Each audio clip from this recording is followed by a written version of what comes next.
D ಗ್ಯಾಂಗಿಗೆ ಡವಡವ ಶುರುವಾಗ್ತಾ ಇದೆ. ಯಾಕಂದರೆ ಚಿತ್ರದುರ್ಗದ ರೇಣುಕಾಸ್ವಾಮಿ ಕೊಲೆ ಪ್ರಕರಣಕ್ಕೆ ಸಂಬಂಧಪಟ್ಟ ಹಾಗೆ ಇನ್ನೂ ಕೂಡ ಡಿ ಗ್ಯಾಂಗ್ ಕೇಸ್ ಖುಲಾಸೆ ಆಗಿಲ್ಲ. ಬೇಲ್ ಮೇಲೆ ಹೊರಗಡೆ ಇದ್ದಾರೆ. ಷರತ್ತುಬದ್ಧ ಜಾಮೀನನ್ನು ಹೈಕೋರ್ಟ್ ಕೊಟ್ಟಿದೆ. ಆದರೆ ಈ ಪ್ರಕರಣವನ್ನು ಸರ್ಕಾರದ ಪರವಾಗಿರುವ ವಕೀಲರು ಸುಪ್ರೀಂ ಕೋರ್ಟ್ ಮೆಟ್ಟಿಲೇರಿದ್ದಾರೆ. ಸುಪ್ರೀಂನಲ್ಲಿ ದರ್ಶನ್ ಜಾಮೀನು ರದ್ದು ಅರ್ಜಿ ವಿಚಾರ ನಡೀತಾ ಇದೆ. ಸುಪ್ರೀಂ ಕೋರ್ಟ್ಗೆ ಬೇಲ್ ಅರ್ಜಿಯ ಲಿಖಿತ ವಾದವನ್ನು ಸಲ್ಲಿಕೆ ಮಾಡಲಾಗಿದೆ. ಆರೋಪಿ ದರ್ಶನ್ ಜಾಮೀನು ರದ್ದತಿಗೆ ಎಸ್ಪಿಪಿ ವಾದ ಏನು? ಹಾಗಾದ್ರೆ ವಾದ ಪ್ರತಿವಾದದ ಬಳಿಕ ದರ್ಶನ್ಗೆ ಕಾದಿದ್ಯಾ? ಹಾಗಾದ್ರೆ ಬಿಗ್ ಶಾಕ್. ಮೊನ್ನೆ ಸುಪ್ರೀಂ ಕೋರ್ಟು ಹೈಕೋರ್ಟ್ ಕೊಟ್ಟಂತ ತೀರ್ಪಿಗೆ ತರಾಟೆಗೆ ತೆಗೆದುಕೊಂಡಿತ್ತು. ಇಷ್ಟೆಲ್ಲ ಸಾಕ್ಷಿಗಳು ಲಭ್ಯವಿದ್ದಾವೆ, ಇಷ್ಟೆಲ್ಲ ಪುರಾವೆಗಳಿದ್ದಾವೆ. ಪೊಲೀಸ್ನವರು ಅನೇಕ ಸಾಕ್ಷಿಗಳನ್ನು ಸಂಗ್ರಹ ಮಾಡಿ ಕೋರ್ಟ್ಗೆ ಸಬ್ಮಿಟ್ ಮಾಡಿದ್ದಾರೆ. ಹಾಗಾದ್ರೆ ಹೈಕೋರ್ಟ್ ಯಾವ ಆಧಾರದ ಮೇಲೆ ಈ ಆರೋಪಿಗಳಿಗೆ ಷರತ್ತುಬದ್ಧ ಜಾಮೀನು ಕೊಡ್ತು ಅಂತ ಸುಪ್ರೀಂ ಕೋರ್ಟ್ ಮೊನ್ನೆ ವಿಚಾರಣೆ ನಡೆದಂಥ ಸಂದರ್ಭದಲ್ಲೇ ಹೈಕೋರ್ಟ್ಗೆ ತರಾಟೆಗೆ ತೆಗೆದುಕೊಂಡಿದೆ. ಹಾಗಾಗಿ ಇದು ಸುಪ್ರೀಂ ಕೋರ್ಟ್ನಲ್ಲಿ ಮತ್ತೊಂದು ಕಡೆ ಸರ್ಕಾರದ ಪರವಾಗಿರುವಂತಹ ಎಸ್ಪಿಪಿ ಪ್ರಬಲ ವಾದವನ್ನು ಮಂಡಿಸಿದ್ದಾರೆ. ವಾದ ಪ್ರತಿವಾದದ ನಂತರ ಸುಪ್ರೀಂ ಕೋರ್ಟ್ನ ಮುಂದಿನ ನಡೆಯೇನು? ಹಾಗಾದ್ರೆ ಕೊಲೆ ಪ್ರಕರಣದಲ್ಲಿ ಡಿ ಗ್ಯಾಂಗಿಗೆ ಹಾಗಾದ್ರೆ ಬಿಗ್ ಶಾಕ್ ಏನಾದರೂ ಕಾದಿದೆಯಾ? ಈ ಚಿತ್ರದುರ್ಗದ ರೇಣುಕಾಸ್ವಾಮಿ ಕೊಲೆ ಆರೋಪ ಸ್ಥಾನದಲ್ಲಿರುವಂತಹ ದರ್ಶನ್ಗೆ ಮತ್ತೆ ಏನಾದರೂ ಸಂಕಷ್ಟ ಕಾದಿದೆಯಾ? ಹಾಗಾದ್ರೆ ಲಿಖಿತ ವಾದವನ್ನು ಮಂಡಿಸುವಂತೆ ಸುಪ್ರೀಂ ಕೋರ್ಟ್ ತಿಳಿಸಿದೆ. ಅನೇಕ ಸಾಕ್ಷಿಗಳನ್ನು ಕೋರ್ಟ್ಗೆ ಸಬ್ಮಿಟ್ ಮಾಡಿದ್ದಾರೆ. ಬೇಲ್ ರದ್ದುಗೊಳಿಸದಂತೆ ದರ್ಶನ್ ಪರ ಈಗ ಒಂದು ಕಡೆ ವಕೀಲರು, ಇನ್ನೊಂದು ಕಡೆ ಸರ್ಕಾರದ ಪರವಾಗಿರುವಂಥ ವಕೀಲರು ಈಗ ವಾದ ಪ್ರತಿವಾದವನ್ನು ಮಾಡ್ತಾ ಇದ್ದಾರೆ. ದರ್ಶನ್ಗೆ ಕೊಟ್ಟಿರುವ ಬೇಲ್ ರದ್ದು ಮಾಡುವಂತೆ ವಾದ ಸರ್ಕಾರದ ಪರವಾಗಿರುವಂಥ ವಕೀಲರಿಗೆ ಮಾಡ್ತಾ ಇದ್ದಾರೆ.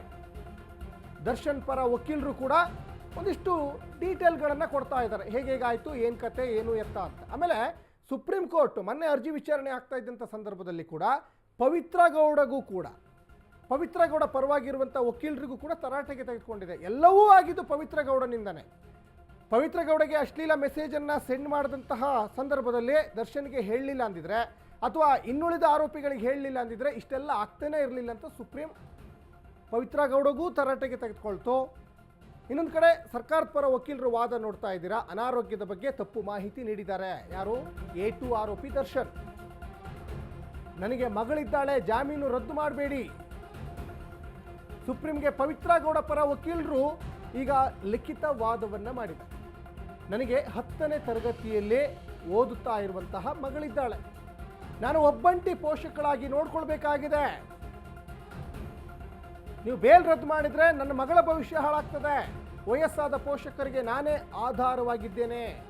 ನನ್ನ ಬಂಧನಕ್ಕೆ ಲಿಖಿತವಾಗಿ ಕಾರಣಗಳನ್ನು ನೀಡಲಾಗಿಲ್ಲ. ಬೇಲ್ ರದ್ದುಗೊಳಿಸಬೇಡಿ ಅಂತ ಪವಿತ್ರ ಪರ ವಕೀಲರು ಈಗ ಸುಪ್ರೀಂನಲ್ಲಿ ವಾದ ಮಾಡ್ತಾ ಇದ್ದಾರೆ. ನನಗೆ ಮಗಳಿದ್ದಾಳೆ, ಜಾಮೀನನ್ನು ರದ್ದು ಮಾಡಬೇಡಿ, ಜೊತೆಗೆ ವಯಸ್ಸಾದಂತಹ ಪೋಷಕರಿದ್ದಾರೆ. ಇನ್ನೊಂದು ಕಡೆ ದರ್ಶನ್ಗೆ ಹೈಕೋರ್ಟ್ ಯಾಕೆ ಜಾಮೀನು ಕೊಡ್ತು ಅಂದರೆ, ಅವರಿಗೆ ಬೆನ್ನುಹುರಿ ಸರ್ಜರಿ ಆಗಬೇಕಾಗಿತ್ತು ಅಂತ ದರ್ಶನ್ ಅರ್ಜಿಯನ್ನು ಸಲ್ಲಿಕೆ ಮಾಡಿದರು ಹೈಕೋರ್ಟ್ಗೆ. ಹಾಗಾಗಿ ಕೆಲವೊಂದು ಸಂದರ್ಭದಲ್ಲಿ ಹೈಕೋರ್ಟು ಮಾನವೀಯ ದೃಷ್ಟಿಯಿಂದನೂ ಕೂಡ ಷರತ್ತುಬದ್ಧ ಜಾಮೀನನ್ನು ಕೊಡುತ್ತೆ. ಇದಕ್ಕೆ ಅನೇಕ ಉದಾಹರಣೆಗಳಿದ್ದಾವೆ. ಈ ಹಿಂದೆ ಕೂಡ ಅನೇಕ ಕೇಸ್ಗಳಲ್ಲೂ ಕೂಡ ಮಾನವೀಯ ದೃಷ್ಟಿಯಿಂದ ಷರತ್ತುಬದ್ಧ ಜಾಮೀನನ್ನು ಕೊಟ್ಟಿದೆ. ಆದರೆ ದರ್ಶನ್ ಇದುವರೆಗೂ ಕೂಡ ಯಾವುದೇ ಒಂದು ಚಿಕಿತ್ಸೆಗೆ ಒಳಗಾಗಿಲ್ಲ. ಚಿಕಿತ್ಸೆಗೆ ಒಳಗಾಗಿರುವ ವರದಿನೂ ಕೋರ್ಟ್ಗೆ ಸಬ್ಮಿಟ್ ಮಾಡಿಲ್ಲ. ಸುಪ್ರೀಂನಲ್ಲಿ ಡಿ ಗ್ಯಾಂಗ್ ಬೇಲು ರದ್ದು ಅರ್ಜಿ ವಿಚಾರ, ದರ್ಶನ್ ಸೇರಿದಂತೆ ಕೆಲವರ ಜಾಮೀನು ರದ್ದಾಗುವ ಭೀತಿಯೂ ಈಗ ಡಿ ಗ್ಯಾಂಗಿಗೆ ಎದುರಾಗ್ತಾ ಇದೆ. ಕುತೂಹಲಕಾರಿ ಘಟ್ಟವನ್ನು ತಲುಪಿದೆ ಬೇಲ್ ರದ್ದು ಪ್ರಕರಣ. ಜಾಮೀನು ನೀಡಿದ್ದಕ್ಕೆ ಹೈಕೋರ್ಟ್ ಮೇಲೆ ಈಗ ಸುಪ್ರೀಂ ಈಗ ಗರಂ ಆಗಿದೆ. ಹೀಗಾಗಿ ಕೆಲ ಆರೋಪಿಗಳ ಜಾಮೀನು ರದ್ದಾಗುವ ಸಾಧ್ಯತೆ ಇದೆ. ಸುಪ್ರೀಂನಲ್ಲಿ ಡಿ ಗ್ಯಾಂಗ್ ಬೇಲು ರದ್ದು ಅರ್ಜಿ ವಿಚಾರ ಒಂದಿಷ್ಟು ಸಂಚಲನ ಸೃಷ್ಟಿ ಆಗ್ತಾ ಇರೋದಂತೂ ಸತ್ಯ. ಅಂದರೆ ದರ್ಶನ್ ಆ್ಯಂಡ್ ಗ್ಯಾಂಗಿಗೆ ಎದೆ ಬಡಿತ ಜಾಸ್ತಿ ಆಗ್ತಾ ಇರೋದಂತೂ ಸತ್ಯ. ಏನಾಗುತ್ತೋ ಏನೋ ಅನ್ನುವಂತಹ ಒಂದು ಆತಂಕ. ಯಾಕಂದರೆ ಒಂದು ಕಡೆ ಈಗ ಜಾಮೀನ್ ಮೇಲೆ ಹೊರಗಡೆ ಇದ್ದಾರೆ ದರ್ಶನ್. ಅದಾದಮೇಲೆ ಈಗ ಅವರು ಸಿನಿಮಾ ಶೂಟಿಂಗಲ್ಲೂ ಕೂಡ ಬ್ಯುಸಿ ಆಗಿದ್ದಾರೆ. ಮತ್ತು ಕೋರ್ಟಿನ ನಿಯಮಗಳನ್ನು ಅವರು ಫಾಲೋ ಮಾಡ್ತಾ ಇರ್ಬೋದು. ಆದರೂ ಕೂಡ ಸುಪ್ರೀಂ ಕೋರ್ಟ್ನಲ್ಲಿ ಪ್ರಬಲ ವಾದವನ್ನು ಎಸ್ಪಿಪಿ ಮಂಡನೆ ಮಾಡಿರೋದ್ರಿಂದ, ಸಾಕಷ್ಟು ಸಾಕ್ಷಿಗಳನ್ನು ಒದಗಿಸಿಕೊಟ್ಟಿರೋದ್ರಿಂದ, ಸುಪ್ರೀಮೇ ಹೈಕೋರ್ಟ್ ಕೊಟ್ಟಂಥ ತೀರ್ಪನ್ನು ಪ್ರಶ್ನೆ ಮಾಡಿರೋದ್ರಿಂದ ಈ ಕೇಸ್ ಮತ್ತಷ್ಟು ಸರ್ಕಾರದ ಪರವಾಗಿ ಇರುವಂಥ ವಕೀಲರು ಏನೀಗ ವಾದ ಮಂಡನೆ ಮಾಡಿದಾರಲ್ಲ, ಅವ್ರ ಪರವಾಗಿ ನಿಲ್ಲಬಹುದಾ? ಹಾಗಾದರೆ ದರ್ಶನ್ಗೆ ಏನಾದರೂ ಈ ಕೇಸಲ್ಲಿ ಸಾಕಷ್ಟು ಸಂಕಷ್ಟಕ್ಕೆ ಎದುರಾಗ್ತಾರೆ ಹಾಗಾದರೆ ಅನ್ನುವಂತಹ ಒಂದಿಷ್ಟು ಚರ್ಚೆಗಳು ಕೂಡ ಆಗ್ತಾ ಇದ್ದಾವೆ.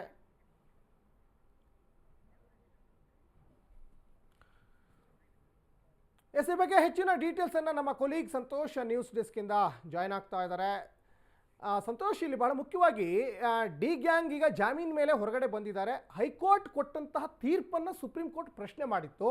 ಈಗ ಇವತ್ತು SPP ಪ್ರಬಲ ವಾದವನ್ನು ಮಂಡನೆ ಮಾಡಿದ್ದಾರೆ. ಏನಾಗ್ಬೋದು ದರ್ಶನ್ ಆ್ಯಂಡ್ ಗ್ಯಾಂಗ್ ಭವಿಷ್ಯ ಅಂತ ಸಂತೋಷ್?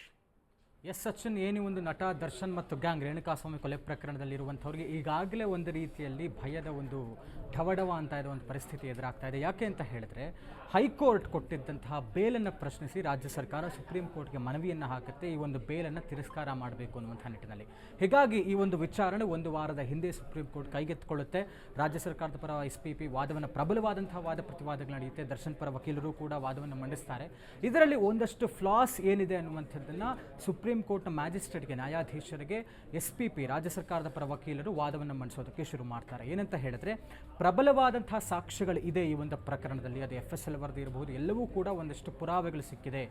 ಇದ್ರೂ ಕೂಡ ಒಂದಷ್ಟು ಮಾಹಿತಿಗಳನ್ನು ತಪ್ಪು ಕೊಡಲಾಗಿದೆ ನ್ಯಾಯಾಧೀಶರಿಗೆ, ಅಂದರೆ ಹೈಕೋರ್ಟ್ಗೆ. ಯಾಕೆ ಅಂತ ಹೇಳಿದ್ರೆ, ದರ್ಶನ್ ಅವರು ಅನಾರೋಗ್ಯದ ವಿಚಾರವನ್ನು ಮುಂದಿಟ್ಟುಕೊಂಡು ಇವರು ಒಂದು ರೀತಿಯಲ್ಲಿ ಬೇಲನ್ನು ಪಡೆಯುವಂತಹ ಪ್ರಯತ್ನವನ್ನು ಪಡ್ತಾರೆ. ಆದರೆ ಹೊರಬಂದಂತಹ ನಂತರದಲ್ಲಿ ಇವರು ಯಾವುದೇ ರೀತಿಯಾದಂತಹ ಚಿಕಿತ್ಸೆಗೆ ಒಳಗಾಗಿಲ್ಲ ಅನ್ನುವಂಥದ್ದನ್ನು ಕೂಡ SPP ಪ್ರಬಲವಾದಂತಹ ವಾದ ಮಂಡನೆಯನ್ನು ಮಾಡ್ತಾರೆ. ಇದರ ಜೊತೆಗೆ ಸಾಕ್ಷಿಗಳ ಮೇಲೆ ಪ್ರಭಾವ ಬೀರುವಂತಹ ಹೆಚ್ಚಿನ ಸಾಧ್ಯತೆಗಳಿದೆ, ಸಾಕ್ಷಿಯನ್ನು ನಾಶ ಮಾಡಬಹುದು. ಹೀಗಾಗಿ ಇಷ್ಟೆಲ್ಲ ಪುರಾವೆಗಳು, ಸಾಕ್ಷಿಗಳು ಇದ್ರೂ ಕೂಡ ದರ್ಶನ್ ಅವರಿಗೆ ಮತ್ತು ಇಡೀ ಗ್ಯಾಂಗ್ಗೆ ಹೇಗೆ ಈ ಒಂದು ಪ್ರಕರಣದಲ್ಲಿ ಇವರು ಒಂದು ಬೇಲನ್ನು ಕೊಟ್ಟರು ಅನ್ನುವಂಥ ಒಂದು ಪ್ರಶ್ನೆಯನ್ನು ನ್ಯಾಯಾಧೀಶರ ಮುಂದೆ ಇಡುತ್ತಾರೆ. ಇದೇ ವಿಚಾರವಾಗಿ ಕೂಡ ಸುಪ್ರೀಂ ನ್ಯಾಯಾಧೀಶರು ಹೈಕೋರ್ಟ್ನೇ ತರಾಟೆಗೆ ತೆಗೆದುಕೊಳ್ತಾರೆ. ಯಾಕೆ ಅಂತ ಹೇಳಿದ್ರೆ, ಇಷ್ಟೆಲ್ಲ ಪ್ರಬಲವಾದಂತಹ ಸಾಕ್ಷಿಗಳು, ವಿಡಿಯೋ ಸಾಕ್ಷಿಗಳಿದ್ರೂ ಕೂಡ ನೀವು ಹೇಗೆ ನೀವೇ ಒಂದು ನಿರ್ಧಾರಕ್ಕೆ ಬಂದುಬಿಟ್ರ, ದರ್ಶನ್ ಮತ್ತು ಇಡೀ ಒಂದು ಈ ಪ್ರಕರಣದ ಗ್ಯಾಂಗ್ ಏನಾದ್ರು ನಿರ್ದೋಷಿಗಳು ಅನ್ನುವಂಥ ಒಂದು ನಿರ್ಧಾರಕ್ಕೆ ಏನಾದ್ರು ನೀವೇ ಬಂದ್ಬಿಟ್ರ ಅನ್ನುವಂಥದ್ದನ್ನು ನೇರವಾಗಿ ಪ್ರಶ್ನೆಯನ್ನು ಮಾಡ್ತಾರೆ, ಹೈಕೋರ್ಟ್ನ ತರಾಟೆಗೆ ತೆಗೆದುಕೊಳ್ತಾರೆ. ಈ ಮಧ್ಯದಲ್ಲಿ ದರ್ಶನ್ ಪರ ವಕೀಲರು ಕೂಡ ಅವರ ವಾದವನ್ನು ಮಂಡಿಸುವಂಥದ್ದು ಏನಂತ ಹೇಳಿದ್ರೆ, ಈ ಒಂದು ಸಾಕ್ಷಿಗಳು ಏನು ಕೊಡ್ತಾ ಇದ್ದಾರೆ ಇದು ಸರಿಯಾಗಿಲ್ಲ, ಇದರಲ್ಲಿ ದರ್ಶನ್ ಅವರ ಪಾತ್ರವೇ ಇಲ್ಲ, ಪೊಲೀಸರು ಇವರನ್ನ ಬಂಧಿಸುವಾಗ ಯಾವುದೇ ರೀತಿಯಾದಂಥ ಸರಿಯಾದಂತಹ ಕಾರಣಗಳನ್ನು ಕೊಡಲಿಲ್ಲ, ಹೀಗಾಗಿ ಈ ಒಂದು ಪ್ರಕರಣದಲ್ಲಿ ದರ್ಶನ್ ಅವರ ಪಾತ್ರವೇ ಇಲ್ಲ. ವಿಡಿಯೋ ಇದೆ ಅಂತ ಹೇಳ್ತಾರೆ, ಆದರೆ ಚಾರ್ಜ್ ಶೀಟ್ನಲ್ಲಿ ಅದನ್ನು ಯಾಕೆ ಮೆನ್ಷನ್ ಮಾಡಿಲ್ಲ ಅನ್ನುವಂಥ ಒಂದಷ್ಟು ಪ್ರಶ್ನೆಗಳನ್ನು ಕೂಡ ಅವರು ಕೂಡ ಸುಪ್ರೀಂ ನ್ಯಾಯಾಧೀಶರ ಮುಂದೆ ಇಡ್ತಾರೆ.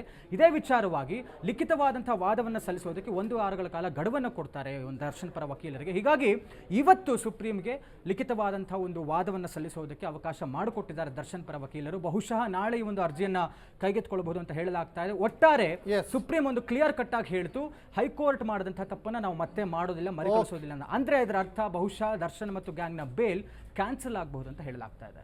ಧನ್ಯವಾದ ಸಂತೋಷ್, ತಮ್ಮೆಲ್ಲ ಡೀಟೇಲ್ಸ್ಗಾಗಿ.